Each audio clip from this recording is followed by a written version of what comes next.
অবিচল ছিলেন। কিয়ামত পর্যন্ত যারা কোরআন সুন্নাহর প্রতি অবিচল থাকবেন তাদের সকলের জন্য রহমত মাগফিরাত কামনা করি। বিশেষ করে বর্তমান বিশ্বে মধ্যপ্রাচ্যে সে সমস্ত মুসলমানদের কথা স্মরণ করি যারা আন্তর্জাতিক ষড়যন্ত্রের শিকার হয়ে ইহুদি খ্রিস্টানদের ষড়যন্ত্রের কবলে পড়ে আজকে তারা নিজেদের ভিতরে দ্বন্দ্বে কলহে লিপ্ত হয়ে অনেক অসহায় মানুষ প্রাণ হারিয়েছেন। গত কয়েকদিন আগে যখন ইরানে ইসরায়েল এবং আমেরিকা যৌথ হামলা চালায় একটা স্কুলে কয়েকশো শিক্ষার্থী, নিষ্পাপ শিক্ষার্থী তারা জীবন হারিয়েছে। খুব মর্মান্তিক ঘটনা। আজকে গাজা, ইরান, লেবানন মুসলিম রাষ্ট্র যদি এতেকাদি দিক থেকে কিছুটা মতপার্থক্য থাকতে পারে, আছে, কিন্তু মুসলিম তো সবাই, তারা নিজেরা অনৈক্যের কারণে আজকে বাতিল শক্তি সে সুযোগ গ্রহণ করে মুসলমানদেরকে পেয়ে বসেছে। আমরা তাদের নিরাপত্তা কামনা করি, তাদের জন্য দোয়া করি যাতে অতি শীঘ্রই সেখানে শান্তি নিরাপত্তা ফিরে আসে। আজকে ইরানি পরিস্থিতির কারণে সারা বিশ্বে আজকে অস্থিরতা বিরাজ করছে। দ্রব্যমূল্য অনেক হারে বেড়ে যাচ্ছে, তেলের বাজার আগুন হয়ে যাবে। সারা বিশ্ব কিন্তু আমাদের দেশে কিন্তু বাঁচবে না। সারা বিশ্বের জন্য রহমত কামনা করি। সম্মানিত হাজিরিন, আমি আজকে মূলত দুটি বিষয়ে আলোচনা করব। একটি বিষয় হচ্ছে ইতিকাফ, আরেকটি বিষয় হচ্ছে সাদকাতুল ফিতর। এই দুটি বিষয়ে মূলত আলোচনা করব। যেহেতু রমজান মাসের দ্বিতীয় দশকের শেষে আমরা আছি, শেষ দিকে 16ই রমজান, আজকে 17 রমজান, ঐতিহাসিক বদর দিবস। তো যেহেতু ইতিকাফ তিন ধরনের ইতিকাফ, একটা হচ্ছে সুন্নাহ ইতিকাফ, সুন্নাহ যে ইতিকাফ রাসূল সাল্লাল্লাহু আলাইহি ওয়াসাল্লাম প্রতি বছরই করতেন। এটা হচ্ছে রমজানের শেষ দশক, তার মানে 20 রমজান সূর্য ডোবার আগে মসজিদে আসতে হবে। এরপরে শেষ পর্যন্ত ঈদের চাঁদ দেখা পর্যন্ত অবস্থান করা মসজিদে। ইতিকাফ হলো নিজেকে আবদ্ধ করে রাখা, আটকিয়ে রাখা, মসজিদের দুনিয়ার সকল ঝামেলা থেকে, পরিবার পরিজন থেকে দূরে মসজিদে নিজেকে আল্লাহর জন্য, আল্লাহ সন্তুষ্টির জন্য, নৈকট্য হাসিলের জন্য নিজেকে আটকিয়ে রেখে ইবাদত বন্দেগীতে নিজেকে নিয়োজিত রাখা, এটার নাম হচ্ছে ইতিকাফ। এবং এটা সুন্নত। ইতিকাফ হচ্ছে রমজানের শেষ দশক, এটা রাসূল সারা জীবন তিনি করেছেন। এরপরে আরেকটা ইতিকাফ হচ্ছে ওয়াজিব। এটি কিরকম? কেউ মানত করলো যে আমি ইতিকাফ করব, সেটা তার জন্য ইতিকাফ ওয়াজিব হয়ে যায়। আরেকটা হচ্ছে নফল, অতিরিক্ত।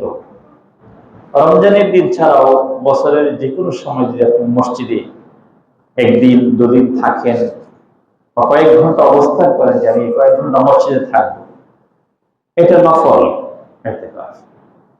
তো আমি যে ইতিকাফটার কথা বলছি সেটা হচ্ছে অত্যন্ত গুরুত্বপূর্ণ। সেটা হচ্ছে রমজানের শেষ দশকের ইতিকাফ।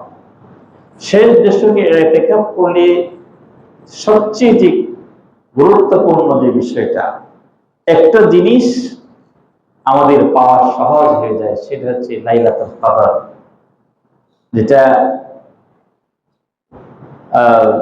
সূরাতুল কদরে এসেছে। আল্লাহ তাআলা বলেছেন, ইন্না আনজালনাহু ফি লাইলাতিল কদর, আমি কোরআনকে কদরের রজনীতে নাজিল করেছি। ওয়া মা আদরাকা মা লাইলাতুল কদর, হে নবী আপনি কি জানেন, আপনি কি অবগত আছেন যে এই কদরের রজনীর কি মর্যাদা?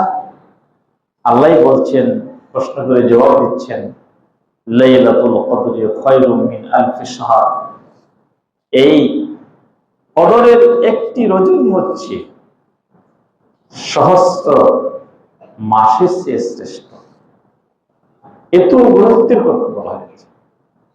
আপনি কত নফল ইবাদত করবেন, একটা রাত যদি ভালোভাবে আপনি পেয়ে যান, তাহলে এই এক রাতে আপনি অনেক সবের ভাগী হতে পারছেন। এবং এই রাতটা পাওয়ার গ্যারান্টি অনেকটা বলা যায় এই কথা। হাদিসে এসেছি, কেন রাসূলুল্লাহ সাল্লাল্লাহু আলাইহি ওয়াসাল্লাম দাখালাল আশরুল, যখন রমজানের শেষ দশক প্রবেশ করত, আহিয়াল লাইল, তিনি নিজে রাত জাগতেন, জাগ্রত করতেন, ও আইকাজ আহলাহু, এবং তার পরিবারকে তিনি জাগানোর ব্যবস্থা করতেন, ওয়াশাদ্দাল মিজার, এবং ইবাদত বন্দেগীর জন্য নিজেকে ভালো করে নিবিষ্ট করতেন। তিনি নিজেকে ইবাদতের জন্য নিজেকে তিনি পেশ করতেন আল্লাহর কাছে। এখন এই যে লাইলাতুল কদর যেটা বলা হলো, লাইলাতুল কদরি খায়রুম মিন আলফি শাহর, হাজার মাসের চেয়ে শ্রেষ্ঠ রজনী, সেটা কখন আছে এটা নিয়ে আমরা তো শুধুমাত্র একটি দিন উদযাপন করি, যে 27শে রমজান কদরের রাত্রে, শুধু একটা দিনকে আমরা বেশি গুরুত্ব দিয়ে থাকি। কিন্তু হাদিস শরীফে সুস্পষ্টভাবে উল্লেখ করা হয় নাই যে 27 তারিখেই লাইলাতুল কদর পাওয়া যাবে। তবে 27 তারিখ অন্যতম সম্ভাব্য একটা রাত, এটা ঠিক, এটা অস্বীকার করার কোনো কারণ নেই। অনেক আলেম এখানে সম্ভাবনা বেশি বলেছেন, কিন্তু রাসূল সাল্লাল্লাহু আলাইহি ওয়াসাল্লাম বলেছেন যে মান কানা মুলতামিসহা ফালইলতামিসহা ফিল আশরিল আওয়াখির, যে ব্যক্তি লাইলাতুল কদর অন্বেষণ করতে চায় সেজন্য রমজানের শেষ দশকে অন্বেষণ করে। এটা একটা আম হাদিস, মানে ব্যাপকতা, যে শেষ দশক টোটালটা এখানে বোঝানো হয়েছে। এটা সহিহ মুসলিম শরীফ হাদিস খানে আসছে এভাবে। অন্য একটি হাদিসে আসছে এভাবে যে ইন্নী উরিদু লাইলাতুল কদর, আমাকে লাইলাতুল কদর জানিয়ে দেওয়া হয়েছিল। আল্লাহ রাসূল জানতে পেরেছিলেন, আল্লাহ জানিয়ে দিয়েছিলেন যে কবে লাইলাতুল কদর ঠিক। সুম্মা উনসিতুহা আও মুসিতুহা, এরপর আল্লাহ রাসূল বলেন আমি ভুলে গিয়েছি, আমাকে ভুলিয়ে দেওয়া হয়েছে। বলা হয়েছে আমি জানছিলাম, এরপর আমাকে ভুলিয়ে দেওয়া হয়েছে। এরপর আল্লাহ রাসূল বলছেন যে ফালতামিসুহা ফিল আশরিল আওয়াখির মিনাল বিত্রি, তাহলে রমজানের শেষ দশক, এটা রাসূলের মনে আছে যে রমজানের শেষ দশকের বিজয় রাত্রিগুলিতে, তার মানে 21, 23, 25, 27, 29, এই রাত্রিগুলিতে কদর পাওয়ার সম্ভাবনা সবচেয়ে বেশি, যেটা ইতিকাফ করলে সহজেই সেটা পাওয়ার সুযোগ আছে। তাহলে এই 5টি রাত এখানে উল্লেখ করা হয়েছে, এর হাদিস দ্বারা সাব্যস্ত। কিন্তু 27 রাত্রে হবেই, অনেকে বিভিন্ন যুক্তি দেন যে লাইলাতুল কদর এখানে মানে এতটি হরফ আছে, এতটি হরফ গুণ করলে 3 নং 27টা হরফ আছে, 3 নং 27, কিন্তু যুক্তি।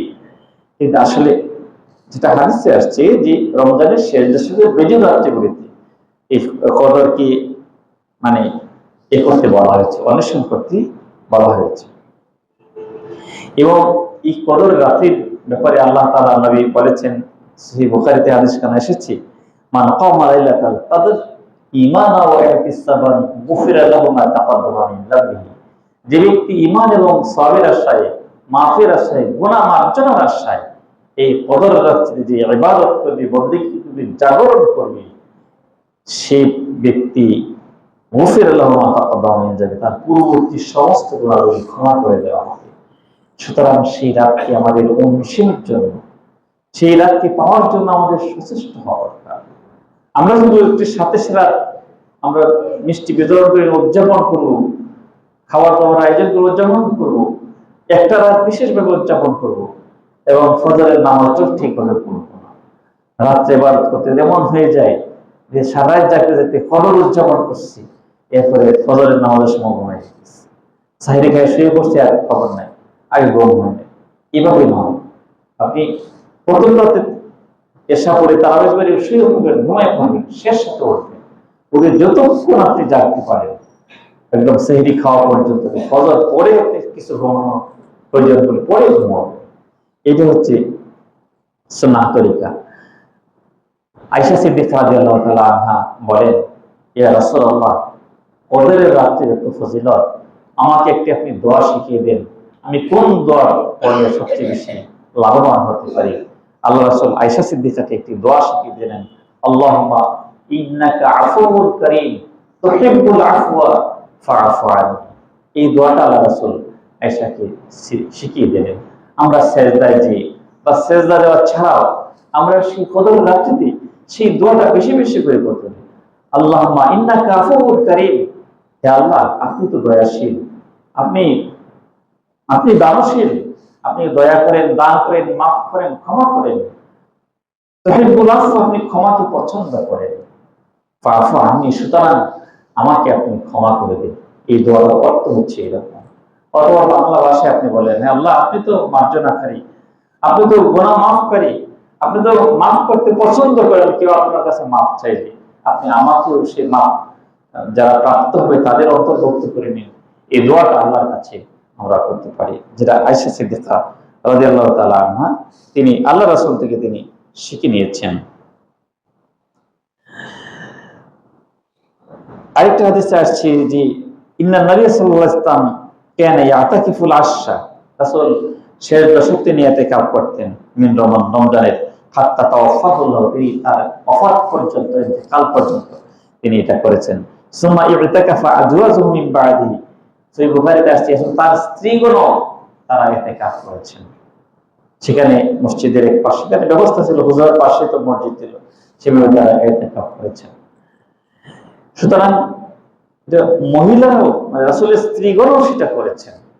অথচ আমরা পুরুষ যারা, আমাদের সমাজের সিস্টেম হচ্ছে একজন মানুষকে কিছু সাহায্য করে, গরিব মানুষ আয় রোজগার করতে পারে না, অসুস্থ মানুষ, তাকে আমরা বসিয়ে দিই, বসিয়ে দেয়া এই আমরা সবাই এটা থেকে সব আমরা নিয়ে নিই। তো ওই লোক যদি সেভাবে দোয়াটা না করে সবার জন্য, আপনি এটা গ্যারান্টি কি আপনি হয়তো আপনি দান করলেন, সহযোগিতা করবেন, একজন অসহায় মানুষকে সহযোগিতা করলেন, আপনি ইফতারের আপনি ফজিলত পাইলেন, সওয়াব পাইলেন, বা একজন অসহায় মানুষের সহযোগিতার সওয়াব অবশ্যই করতে পারবেন। কিন্তু আসল যে উদ্দেশ্য ইতিকাফের সবে কদর পাওয়ার, সেটার গ্যারান্টি আপনি নিজে ইতিকাফ করলেন। আমরা অনেকে থেকে উদাসীনতার পরিচয় দিই, আমরা আগে থেকে সিদ্ধান্ত গ্রহণ করি যে আমি ইতিকাফ করব। অনেকেই আমরা আছি ইচ্ছা করলে ইতিকাফ আমরা বসতে পারি, এত দুনিয়ার এত ঝামেলা অনেকে নাই, বসতে সমস্যা নেই, ছেলে মেয়ে আছে, সন্তানের সংসার চালানোর মতো অন্য লোক আছে, বাজারঘাট করার লোক আছে, পরিস্থিতি ভালো আছে, শরীর সুস্থ আছে, তারা অবশ্যই এটা আমি তো মনে করি দলে দলে বসা উচিত। সম্মানিত হাজরিন, আরেকটা বিষয় আমি বলতে চাই, সেটা হচ্ছে যে আমি যাকাত সম্পর্কে আলোচনা করেছি, সাদকাতুল ফিতর। যদিও আমাদের সমাজে সাদকাতুল ফিতরের সিস্টেমটা একদম রমজানের পহেলা রমজান আগের থেকে শুরু হয়ে যায়, একটা ফিতর ভাইরা এখানে আমার জন্য এরকম অনেকেই বলেন। কিন্তু ফিতরাটা কিসের জন্য? ফিতরাটা ওয়াজিব করার উদ্দেশ্য হচ্ছে এটা, এই সাদকাতুল ফিতর রাসূল ফরজ করেছেন, ফারাদা রাসূলুল্লাহ সাল্লাল্লাহু আলাইহি ওয়াসাল্লাম, মানে রাসূলের পক্ষ থেকে এটা ফরজ অবধারিত, ওয়াজিব বলেছেন উলামায়ে কেরাম, এই জন্য যে রাসূলের পক্ষ থেকে যেটা ফরজ করা হয়েছে। এটা কি জন্য করেছেন? যাতে ঈদের আনন্দে গরিব দুঃখী সবাই যাতে তারা শরীক হতে পারে। শুধু বড় ধনী লোকের বাড়িতে মিষ্টি তৈরি হবে, সেখানে রুটি তৈরি হবে, গোশতের ব্যবস্থা থাকবে, সেমাইয়ের ব্যবস্থা থাকবে, দরিদ্ররা পাবে না এমনটা নয়। এটার উদ্দেশ্য হচ্ছে মূলত যাকাতের উদ্দেশ্যটা হচ্ছে দরিদ্র বিমোচন করা, সমাজ থেকে দরিদ্র বিমোচন করা, কর্মসংস্থানের ব্যবস্থা করা, শুধু সাময়িক সহযোগিতা নয়, স্থায়ীভাবে কাউকে কিছু করে দেওয়া, এটা যাকাতের উদ্দেশ্য, দারিদ্র্য বিমোচন। আমাদের দেশে যদি সেভাবে যাকাত আদায় হতো এবং যারা ধনী আছে তারা যদি যথাযথ সম্পদের হিসাব করে যাকাত দিত, আমাদের সমাজে কোনো দরিদ্র থাকার কথা নয়, মোটেই দরিদ্র মানুষ থাকবে না, খুঁজে পাওয়া যাবে না, ওমরের জামানার মতো হয়ে যাবে। কিন্তু সেটা তো আমাদের সমাজে নাই। যাকাত দেয় কিন্তু সেটা দায় সারা, সেটা হয়তো প্রদর্শন হচ্ছার জন্য, লোক দেখানোর জন্য, অথবা দায় সারার জন্য যে হ্যাঁ আমি যাকাত দিয়েছি, মানে আল্লাহকে কিন্তু এভাবে বোঝানো যাবে না। আপনার যদি সেরকম থাকে জাকাত করাই গণনা হিসাব করে দিতে হবে, আর সমস্ত সম্পদে আপনি ভেজাল হয়ে যাবে, হালাল হারাম একত্রিত হয়ে যাবে। তো আমি এই বিষয়ে বলেছি, আমি বলতেছি আজকে সাদকাতুল ফিতর। এটা এই জন্যই রাসূল সাদকাতুল ফিতর তিনি ঈদের নামাজের আগে সকালবেলায় তিনি দিতেন। তো সাধারণত খাদ্য দেওয়া হতো, খাবার সরাসরি খাবার দিয়ে দেওয়া হতো। কমপক্ষে রমজানের শেষ মানে 27, 28, 29 দিকে দিলেও তারা যাতে জমায় রাখতে পারে। আমি প্রথমেই দিয়ে দিলাম, তাহলে ওই দিন তো তার শেষ হয়ে গেল। যে অভাবে সংসার থাকে, ঈদের দিন হয়তো তো থাকবে না। এই জন্য আমাদের সমাজের ট্রেডিশন চালু হয়ে গেছে, কি করবে মুশকিল, দেয় বাসায় বসে থাকবে, তারা সেভাবে প্রশিক্ষিত হয়ে গেছে। স্বাভাবিক দানটা আমি মনে করি যে অন্যান্য দানগুলি সাধারণ দান যখন সারা রমজানি করা এবং সাদকাতুল ফিতরটা বিশেষ করে নিয়ত করে রাখবেন, এটা মানে শেষে দিব, ঈদের আগের দিন, একদিন দুই দিন আগে দিব, ঈদের দিন সবচেয়ে ভালো হয়। অন্যান্য দানগুলি আপনি সারা রমজান করবেন, রাসূল করতেন, তিনি প্রবাহিত বায়ুর চেয়ে তার দানের পরিমাণ বেড়ে যেত রমজানে অন্যান্য মাসের চেয়ে। সাদকাতুল ফিতরটা একদম ঈদের আগে বা ঈদের দিন সকালে, এরকম সকালে না হলে কমপক্ষে ঈদের আগের দিন, একদিন দুই দিন আগে দিলে এটা সবচেয়ে ভালো হয়। এখন আমি বলতে চাই যে সাদকাতুল ফিতর যেটা ফরজ রাসূলুল্লাহ সাল্লাল্লাহু আলাইহি ওয়াসাল্লাম যাকাতুল ফিতর তুহরাতাল লিস-সাইম, এটা কারণে এটা আল্লাহ তাআলা নবী অপরিহার্য করেছেন। কিসের জন্য? যে তুহরাতাল লিস-সাইম মিনাল লাগwi ওয়ার রাফাস, রোজা অবস্থায় যে সমস্ত ভুল ত্রুটি হয়ে গেছে সেই রোজাকে পরিশুদ্ধ করা হয় এই সাদকাতুল ফিতরের মাধ্যমে। এটা একটা উদ্দেশ্য। আমি যে রোজার ভুল ত্রুটিগুলি করেছি, কিছু ত্রুটি বিচ্যুত অনিচ্ছাকৃত হয়ে গেছে, সেগুলি আল্লাহ তাআলা এই সাদকাতুল ফিতরের মাধ্যমে সেই রোজাটাকে আল্লাহ তাআলা পবিত্র করে দেন। আরেকটা উদ্দেশ্য হচ্ছে ওয়াতুমাতান লিল মাসাকিন, যাতে মিসকিনদের জন্য এটা যাতে খাবার দাবারের ব্যবস্থা হয়, এটা হচ্ছে সাদকাতুল ফিতরের মূল উদ্দেশ্য। যাকাতের উদ্দেশ্য হচ্ছে দারিদ্র নিরসন, আর সাদকাতুল ফিতরের উদ্দেশ্য হচ্ছে খাবার দাবারের ব্যবস্থা। ঈদের আনন্দে গরিব দুঃখী অভাবী মানুষ, অসহায় মানুষ সবাই যাতে শরীক হতে পারে, সে একটা সুন্দর ব্যবস্থা রাসূলুল্লাহ সাল্লাল্লাহু আলাইহি ওয়াসাল্লাম এই সাদকাতুল ফিতর ওয়াজিব করার মাধ্যমে তিনি করে দিয়েছেন। এখন সাদকাতুল ফিতরের পরিমাণটা কি?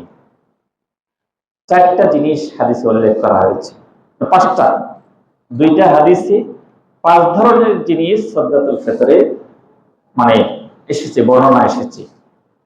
যেমন একটা হাদিসে এসেছে আবু সাঈদ খুদরী রাদিয়াল্লাহু আনহু থেকে বর্ণিত, তিনি বলছেন কুননা নুখরিজু যাকাতাল ফিতরি, আমরা যাকাতুল ফিতর আদায় করতাম ফি জামানিন নবী সাল্লাল্লাহু আলাইহি ওয়াসাল্লাম, রাসূলের যুগে, সাআম মিন তামাইন, এক সা খাদ্য, সাআম মিন তাআমিন এক সা খাদ্য, আও সাআম মিন শাইরিন, অথবা এক চা মানে শাইর মানে কিসমিস,